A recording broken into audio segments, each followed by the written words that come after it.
오늘도 주님의 크신 은혜와 사랑이 우리 함께 하심을 믿습니다. 오늘 함께 공독하신 디모데후서 4장 1절에서 8절의 말씀으로 가장 큰 결실을 위해 수고하라 라는 제목으로 함께 말씀 나누기 원합니다. 이제 11월은 감사의 달이면서 또한 결실의 달입니다. 결실을 하니까 감사를 하겠죠. 우리 인생에서 이 결실을 거둔다는 게 참 얼마나 복된 일인지 두말할 필요가 없을 것입니다. 농부는 일을 위해서 1년 동안 수고를 하고 씨를 뿌립니다. 또 그렇게 해서 추수할 때의 기쁨은 농사 지어본 사람만 알 겁니다. 어저께 또 수능이 끝났지만 수험생들도 힘들고 어렵게 공부를 해서 시험날 그 결실을 거두게 됩니다. 그렇게 결실을 거둘 때의 기쁨은 또한 수험생만 알 수 있는 겁니다. 부부가 자식을 낳아 그 아이를 사회에 큰 유익을 끼치는 일꾼으로 성장시켰을 때의 그 기쁨도 마찬가지입니다. 이처럼 무엇이든지 심고 거두는 것은 우리 삶에서 맛볼 수 있는 최고의 기쁨인 것입니다.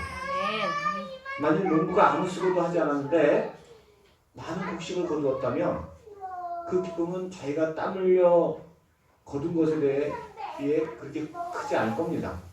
또 수험생이 별로 공부도 많이 안 했는데 높은 성적이 나왔다고 하면 그 기쁨은 그렇게 크지 않을 겁니다.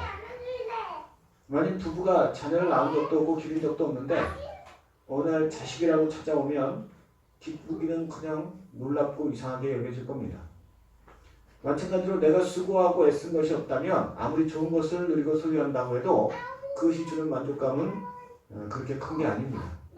그러면 성도는 하나님이 내게 주신 환경과 시간과 건강을 가지고 하나라도 더 심고 거두는 삶을 살아감으로 그분 앞에 감사와 찬송과 영광을 돌려야 할 줄 믿습니다. 그런데 이렇게 심고 거두는 일에 있어서 우리가 주님 앞에 더 큰 감사를 드릴 수 있다면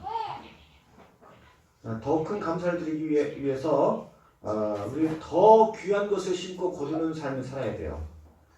농부가 할 수만 있으면 작물이 더 비싼 거를 심고 거두려 할 거예요.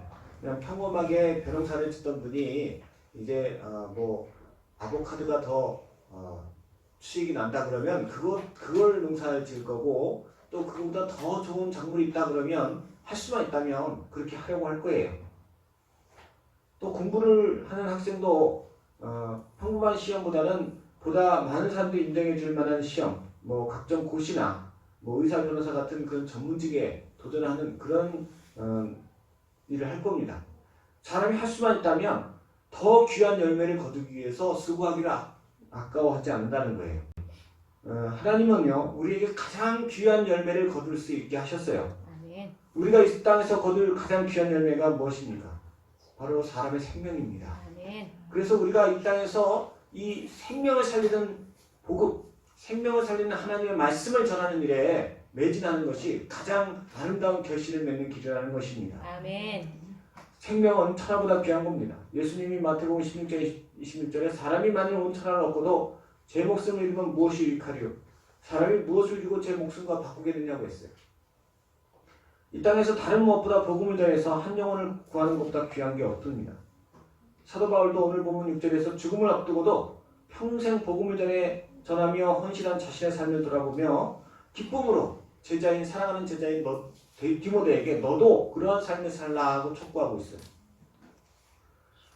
그럼에도 불구하고 많은 거듭난 성도들이 복음을 위해 살기보다는 세상 일에 매여서 살아갈 때가 많습니다. 그 이유는 복음을 전하는 것이 얼마나 가치 있는 일인가를 몰라서가 아니에요. 여러 가지 사소한 것들이 그 삶을 붙들고 복음 전도에 전념하지 못하게 만드는 거예요. 우리가 예를 들어서 죄를 짓는 것도요, 나쁜 마음이 있어서 죄 짓는다기보다는 성품이 약해서 죄 짓는다기보다는 하기 쉬워서 짓는 경우가 많아요.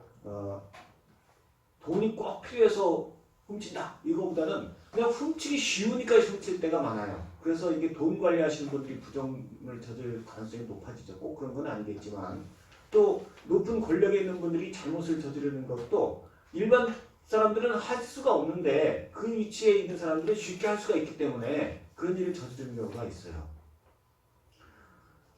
마찬가지로 우리가 복음을 전하는 것이 귀한 줄은 아는데 잘 못하는 이유는 우리 삶에 쉽게 저지를 수 있는, 쉽게 복음 전도에 방해가 되는 일이 많기 때문에 그렇다는 것입니다.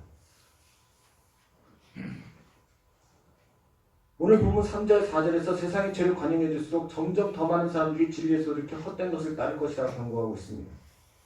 그러므로 성도는 이런 때에 더욱더 복음을 위해 충성하기 위해서 그에 합당한 믿음을 사모해야 할 줄 믿습니다. 아멘. 그러면 성도가 내 삶을 온전히 들여 복음 전도에 충성하기 위해 필요한 믿음이 무엇인가?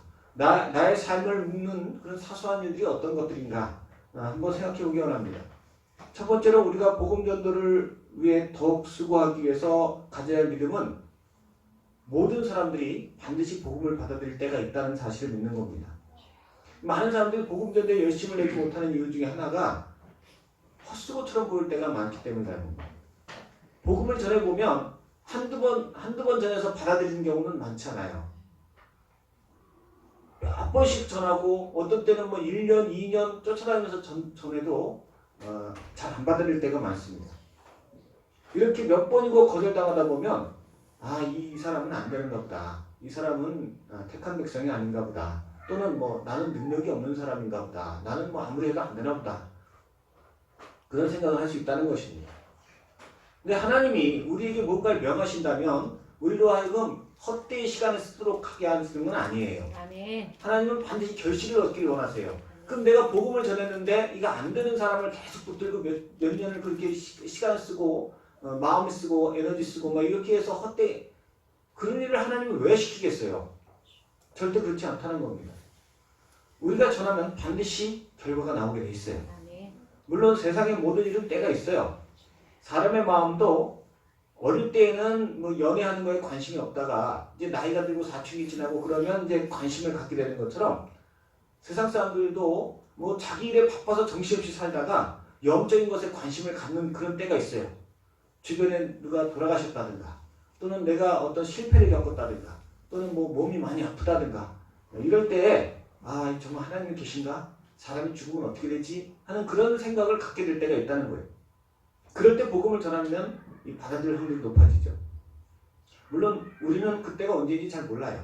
내가 사랑하는 사람도 내 곁에 있는 사람도 나랑 늘 교제하는 사람도 이 사람이 영적으로 관심을 갖고 하나님에 대해서 받아들일 준비가 되는지 안 되는지 그걸 알 수가 없어요.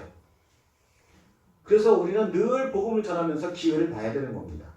안전하면 안 돼요. 안전하면 그 사람에게 기회가 왔다 할지라도 구원받을 수 없어요. 우리가 기회를 그때가 되면 때가 돼서 복음을 전하면 그렇게 핍박을 하고 조롱을 하던 사람도 완전히 다른 사람처럼 말씀을 받아들입니다. 그래서 우리는 꾸준히 복음을 전해야 하는 것입니다. 아멘. 오늘 보면 4장 2절에서 너는 말씀을 전파하라. 때를 어떤지 못 어떤지 항상 힘쓰라고 말씀하시고 있어요. 우리는 우리가 복음을 전할 때 핍박하고 조롱하는 사람을 바라보면서 하는 게 아닙니다. 마음을 열어 우리가 전한 복음을 받아들일 그 사람을 바라보고 전하는 거예요. 아멘. 우리 모든 성도님들께서 쉬지 말고 복음을 전하시기 바랍니다. 아멘. 전해서 거절하면 다음 기회에 전하지. 기도하고 또 기회를 보세요. 그렇고 논쟁할 필요도 없고 그것 때문에 억지로 관계가 틀어질 일도 없어요. 늘 이렇게 좋은 모습으로 밝은 모습으로 한번 예수 믿어봐. 이렇게 늘 전하다 보면 어느 순간 때가 온다는 거예요. 우리 모든 성도님들께서 이러한 전도를 통해서 생명을 계시라는 축복을 누리시기를 주의 이름으로 축원합니다. 아멘. 두 번째로 우리가 복음을 전하기 위해서 필요한 믿음은 복음 전도 중에 겪게 되는 모든 어려움은 우리가 통과해야 할 과정이라는 것을 믿는 것입니다. 복음을 전하기가 어렵다고 생각하시는 분들 중에서는 이 복음 전할 때 받게 되는 불의 또는 위협, 핍박 이런 것 때문이라고 말씀하시는 분도 있어요. 사도 바울 역시 평생 복음을 전하기 위해 헌신하는 과정에서 많은 고난과 어려움을 당했습니다. 물론 오늘날 법과 치안이 발달해서 예전처럼 무슨 불합리한 경우가 있거나 폭행을 당하거나 그런 거는 별로 없어요. 그러나 여전히 복음을 전할 때마다 조롱을 받기도 하고 눈총을 받기도 하고 또 곱지 않은 시선을 받는 건 사실입니다. 그리고 많은 성도들이 이런 것들을 위해서 마음이 위축되고 또 복음 전도를 잘 안 하는 경우가 많아요. 그래서 우리가 먼저 기억해야 할 것은 이 모든 일에 대해서 하나님이 우리에게 상급을 예비하시고 있다는 겁니다. 아멘. 누가복음 6장 22절에 인자로 말미암아 사람들이 너를 미워하여 멀리하고 욕하고 너 이름을 악하다 할 때에 너에게 복이 있다고 하셨어요. 아멘. 그래서 그날에 기뻐하고 뛰놀라 하늘에서 너의 상이 큼이라 이렇게 말씀하시고, 또한 요한복음 5장 29절에서는 선한 일을 행한 자에게는 생명의 부활로 악한 일을 행한 자에게는 심판의 부활로 나오리라 하고 말씀하셨습니다. 아멘. 더 나아가서 이러한 핍박과 환난은 우리가 꼭 거쳐야 할 과정이기 때문에 하나님 주신다는 것을 믿어야 합니다. 히브리서 12장 6절에서 주께서 그 사랑하시는 자를 징계하고 그가 받아들이시는 이들마다 채찍질하심이라고 하셨어요. 오늘날 세상이 죄로 점점 관영해지고 있어요. 사도 바울 때만 해도 많은 사람들이 미혹의 영에 사로잡혀서 바른 교훈을 받지 아니하고 자기 생각을 따라서 허탄한 이야기를 따른다고 했어요. 사도 바울 때도 그랬다면 지금은 얼마나 더 심하겠어요. 사도 바울 때만 해도 예수님을 영접하고 성도에 함께 복음을 전하면서 일생을 주님 앞에 바친 사람들이 많아요. 근데 오늘날에는 수십 년의 신앙생활하고도 언제 예수 믿었냐 하는 것처럼 돌이켜서 세상을 따라가는 사람들도 많아요. 그만큼 미혹의 영의 역사가 강해졌고 그만큼 죄가 넘치는 시대라는 것입니다. 이런 시대에 당연히 복음 전하는 자도 공격당할 수밖에 없어요. 사람들을 미혹하는 악한 영들이 복음을 전하는 자를 가만 놔두겠습니까? 그러나 하나님은 우리를 눈동자처럼 지켜주시는 분이십니다. 아멘. 이 모든 과정을 통해서 우리는 오히려 더 굳건해지고 강력해지게 돼 있어요. 아멘. 나무도 풍파를 겪으면서 뿌리가 더 견고해진다고 해요. 믿음의 성도도 그런 환난을 통해서 오히려 더 굳건한 신앙을 갖게 됩니다. 아멘. 복음을 더 잘 전할 수 있는 십자가의 군병이 되어가는 것입니다. 아멘. 만약 이런 과정을 거치지 않는다면 주여.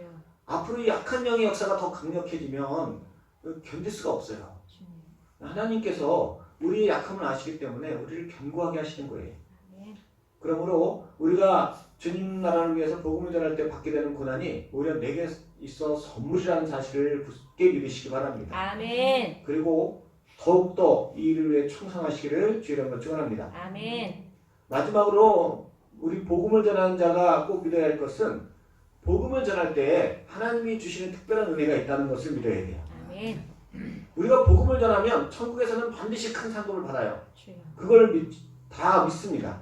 아멘. 그러나 천국에서만 상급을 받는 것이 아니에요. 이 땅에서도 전도에 힘쓰는 성도에게 세상의 무엇과도 바꿀 수 없는 상급들을 주세요. 아멘. 복음 전도자에게 하나님이 주시는 상급은 먼저는 육신의 강건함입니다. 아멘. 세상에서 흔히 하는 말 중에 재물을 잃는 것은 조금 잃는 것이고 명예를 잃는 것은 절반을 잃는 것이고 건강을 잃는 것은 모든 것을 잃는다라는 말이 있어요. 그만큼 사람에게 있어 건강이 중요하다는 얘기죠. 그래서 사람들이 나이가 들수록 할 수만 있다면 자신의 건강을 위해서 모든 것을 쏟아붓습니다. 젊었을 때에는 그렇게 건강에 대해서 큰 필요를 못 느껴요. 다 건강하니까. 그래서 이렇게 재밌는 것도 보러 가고 맛있는 것도 먹으러 가고 이런 거에 신경 쓰지만 이제 나이가 들수록 건강이 제일 소중하다는 것을 뼈저리게 느껴요. 왜냐하면 여기저기 약해지니까. 그래서 점점 더 많은 에너지를 건강 유지를 위해 쓰게 돼 있는 거예요. 미국의 어떤 재벌은 건강 보조제만 매년 수십억 원어치를 먹는데요. 자기가 갖고 있는 재물을 통해서 제일 많은 지출을 이 건강을 유지하는 데 쓴다는 거죠. 우리도 마찬가지예요. 우리가 그 사람처럼 돈은 많지 않지만 할 수만 있다면 제일 좋은 보약 먹으려 하잖아요. 제일 좋은 비타민 먹으려 하고. 저도 알아보니까 오메가3도 여러 종류가 있다고 하더라고요. 광고하는 건 아닌데 암에서 나온 게 제일 비싸대요. 수십만 원 한다고 그래요. 그리고 중고단에서 나온 게 좀 싼데 효능은 조금 떨어지고 자기 수준에 맞춰서 제일 좋은 거 먹으려 하잖아요. 건강이 그만큼 소중하다는 얘기죠. 그런데 하나님 나라를 위해 수고하는 자는 이런 건강의 축복을 하나님께 주신다고 하는 거예요. 네. 누가복음 16장 17절 18절에 믿는 자들에게 이런 표적이 따르리니 곧 그들이 내 이름으로 귀신을 쫓아내며 새 방언을 말하며 뱀을 집어올리며 무슨 독을 마실지라도 해를 받지 아니하며 병든 사람에게 손을 얹은즉 나으리라고 하셨어요. 뱀에게 물려도 멀쩡하고 독을 먹어도 건강하다면 얼마나 건강한 거예요.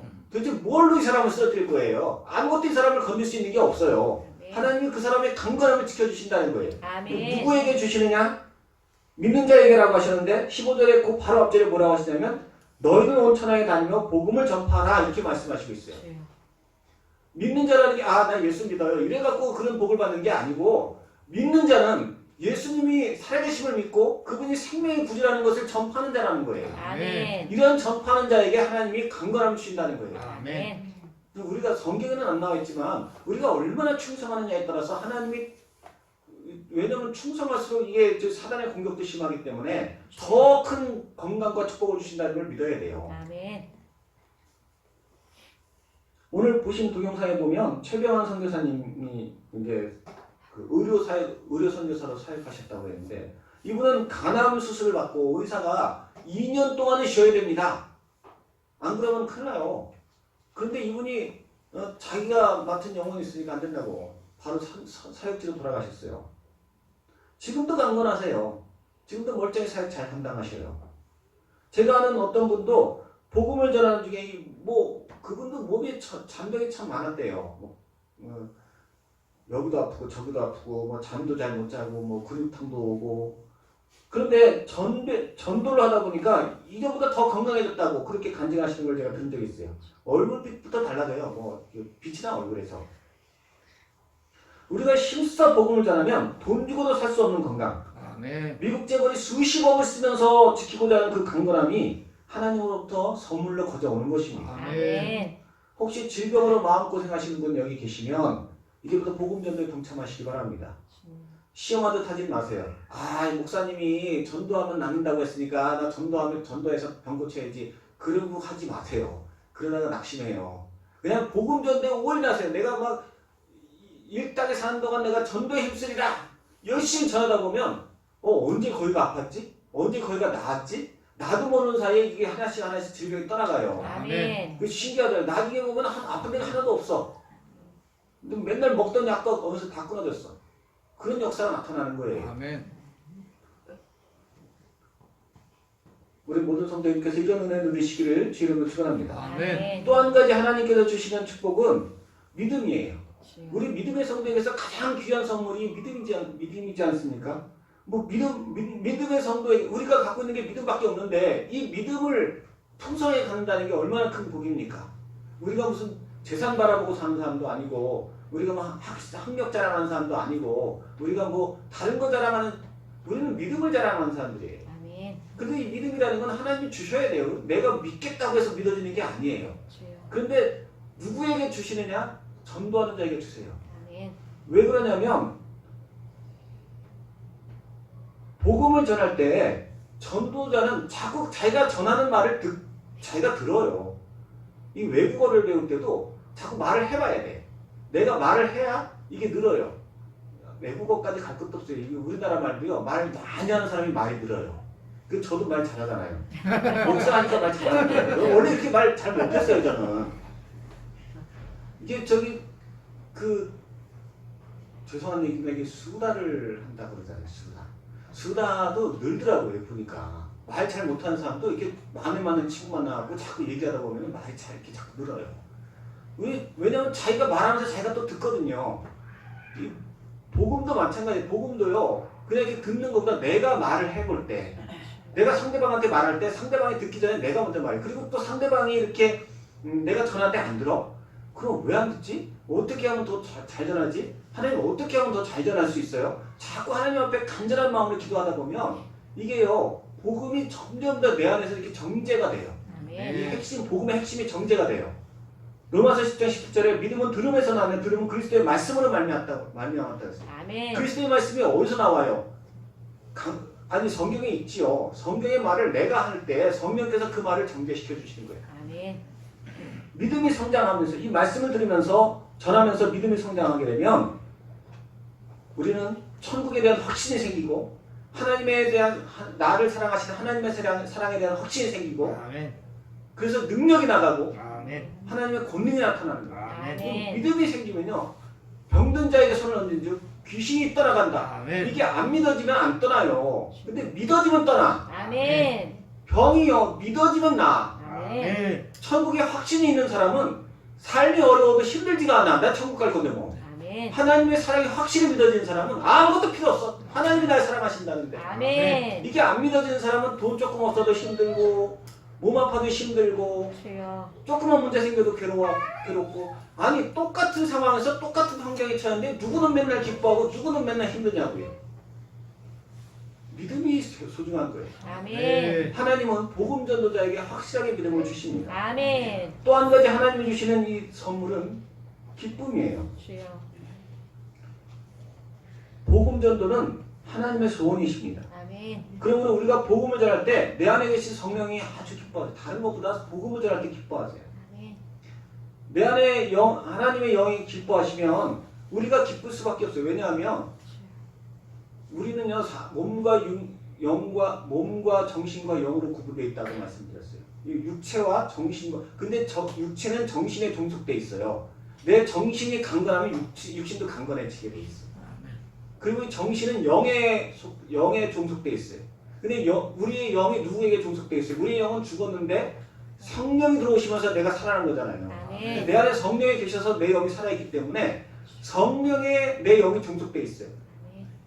그러니까 성령이 기뻐하시면 내 영이 기뻐지고 내 영이 기쁘면 내 정신이 기쁘고 내 정신이 기쁘면 내 육신도 기뻐지는 거예요. 아멘. 마치 집안에서 가장이 막 신나서 기뻐하면 그 가족이 다 이유도 모르고 다 기뻐. 야 오늘 신나는 일인데 우리 나가서 외식하자. 와 아빠 최고. 그래서 다 아빠가 기분이 막 죽을 맛이면 애들이 뭐 즐거운 일이 있다가도 들어와갖고 다 숨죽이고 있어요. 하나님의 영이 기쁘면 왜 다 기쁜 거예요. 아멘. 근데 하나님의 영이 언제 기쁘시냐? 바로 내가 복음을 전할 때. 주여. 그래서 복음을 전하다 보면 나도 모르게 기뻐지는 거예요. 아멘. 복음을 전하다 보면 내가 왜 즐겁지? 즐거운 일이 하나도 없는데 집에 가면은 뭐 지금 난리가 버전이고 뭐가 어쩌고저쩌고 해도요.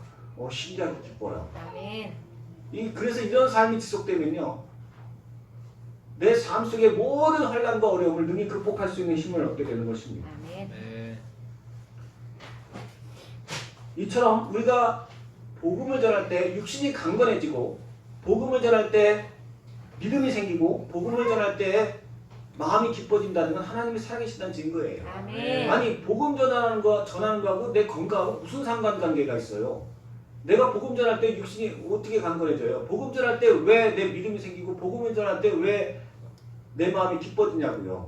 오히려 핍박당하고 손가락질 당할 수도 있는데 그게 하나님이 살아계신다는 증거예요. 아멘. 하나님이 살아계셔서 우리에게 뭘 말씀하고 싶어 하시는 거냐면 너가 전한 그 복음을 통해서 너가 이 세상에서 가장 좋은 결실을 얻게 될 것이다. 아멘. 그 생명을 구원하는 것이다. 그 영혼들이 너와 함께 천국에서 영생을 누리게 될 것이다. 라는 것을 가르쳐 주시기 위해서 우리에게 이런 은혜를 주시는 거예요. 아멘. 사도 바울은 오늘 본문 8절에서 자신에게 의의 면류관이 예비되어 있다고 했어요. 그러면서 사랑하는 제자 디모데에게 내가 그런 삶을 살았으니 너도 그렇게 살라고 간곡하게 유언하고 있어요. 우리는 마지막 숨을 거둘 때 내 사랑하는 사람에게 무슨 말을 남겨주고 싶습니까? 내 사랑하는 사람에게 행복했어, 잘 있어 그렇게 떠나겠어요? 그 사람 구원 못 받았는데 나만 행복했으면 그만이야? 그렇게 말할 수는 없잖아요. 내가 남길 수 있는 말은 꼭 예수 믿어야 돼. 아멘. 예수 믿을 때 대충 믿지 말고 열심히 믿어봐. 주여. 나도 행복했지만 당신도 행복해질 거야. 사도 바울은 지금 그 심령으로 디모데와 우리에게 말씀하시고 있어요. 아멘. 우리 모든 성도님들께서 이 땅에서 얻을 수 있는 가장 귀한 결실이 바로 복음 전도를 통해 얻어지는 생명력과 그를 위해서 내가 전하는 복음이 결코 헛되지 않다는 사실, 그리고 또 그 과정에서 받는 어려움은 당연한 과정인 것이라는 것과 복음 전파에게 충성하는 자에게 어떤 상급이 주어진다는 사실을 꼭 믿으시기 바랍니다. 아멘. 그래서 내게 있는 모든 사소한 일들을 내려놓고 조금 더 하나님 앞에 나아가 더 한 시간이라도 더 주님 앞에 드려 복음 전에 힘쓰시기 바랍니다. 아멘.